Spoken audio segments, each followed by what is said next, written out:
O ti i cili lutesh, o ti i cili i drejtosh Allahu, o ti i cili ban pyetje pse Allahu mua nuk ma pranon duan, çka ke ngron?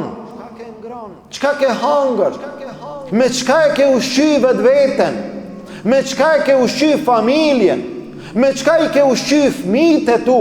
Ato të holla që i fitove, a i fitove në halal. Atë pasuri që e grumbullove, a e grumbullove në halal. Ato të mira që sot i posedon, a i përmlodhe dhe a i tubove në atë rrugë që Allahu është i kënaqur. Asaj pasurie a ja dha e zekatin. Atë pasuri a e pastrove. Me atë pasuri a ndihmove. Urdhrat e Allahut në vend a i qove. A e përlyve, a e njollose pasurin tënde me kamat. E njollose pasurin tënde me vjedhje. E njollose pasurin tënde në tregtin tënde me mashtrim të tjerëve. E njollose pasurin tënde duke u betuar në Allahun për t'i mashtruar njerëzit. Atë pasuri si e fitove?